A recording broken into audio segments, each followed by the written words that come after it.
Hello people and welcome back to another Skate 3 tutorial, and today I'm going to go over the topic of custom roads. So these are very easy to make, but one quick thing is that the curbs in which I make are quite simple.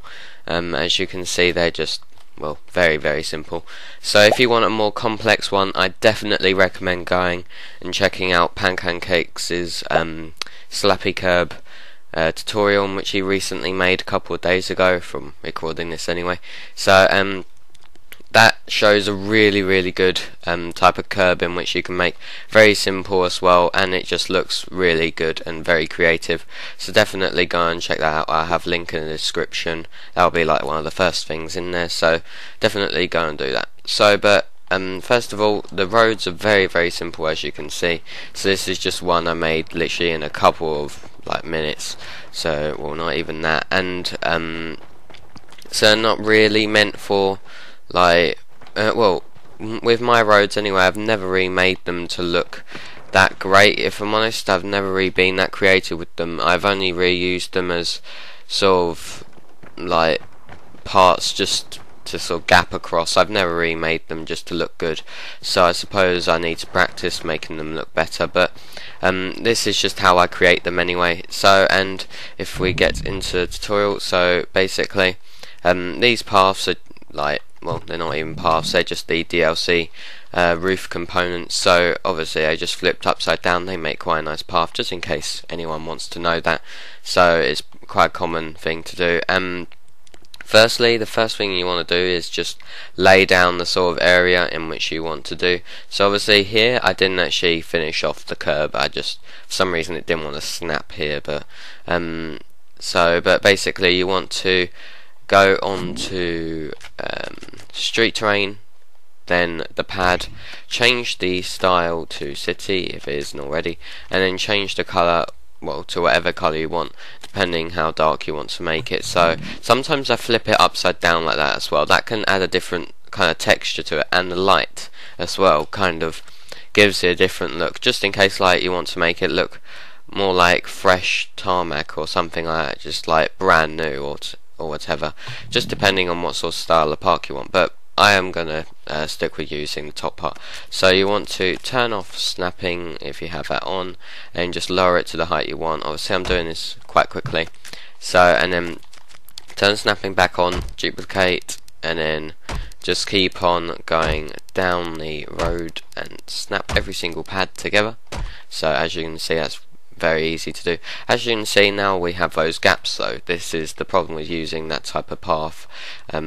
So this is what I do to try and get rid of it. Obviously a slappy curbs tutorial by Pancakes will work as well, I believe, with doing this. So basically for the red curb you want to go into street terrain again, just there, or you can go into plaza terrain, whatever you want.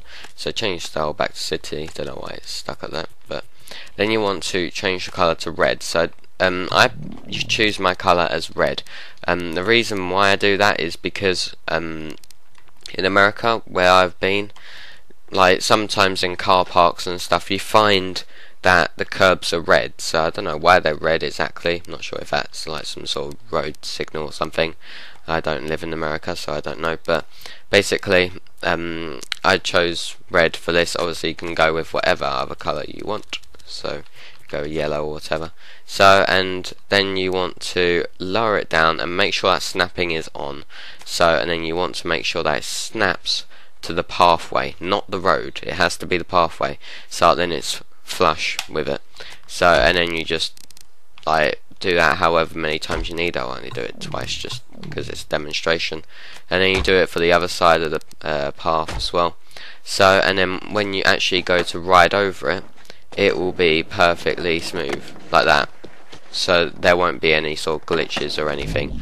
So, and then finally, to do the road markings, you can do this in several different ways. This is the way I do it. So then you can still partially ride over it, if you want to ride across the road that way, and of course you can kind of grind across it, which is a glitch, but even still. So you want to go into rails, then you want to find a short rail or whatever rail you want. So, and then you want to change that to white, then change the style to factory or park. Sometimes I like using factory just because it has a different look to it. So, and then change snapping to off. So, and then you want to lower it just ever so slightly, depending on how much of the marking you want to show. So basically, if I can't get this one, if like say with that's going to be a thick marking, but yet you can lower it even further if I can, like that, to make an extremely thin one, just depending on what you need to do. Like say if you need to do double yellow lines or something like that, just little details might like make your park better. So I'm just going to stick with that one. And then you want to just line it up where you think the middle is. Of course you can snap it and then just lower it instead of moving it about like I did a lot. So, but basically that's just how to create a very basic but custom road. So, and as you can see, like you can ride over it perfectly fine. You don't really sort of glitch out that badly over the road markings, but yeah. So yeah, that's basically a tutorial. So I hope you enjoyed this episode. If you did, please leave a like down below and possibly subscribe for more. Remember to comment on what else you want to see in this series. So of course there's lots of ideas in which could be done, but sometimes I just forget what like could be done in future tutorials. So therefore I just want to see what other people need help with as well, in case I have any ideas of my own and then I want to share it and help someone. So but anyway, thanks for watching, hope you have a great day, and I shall see you all later. Bye.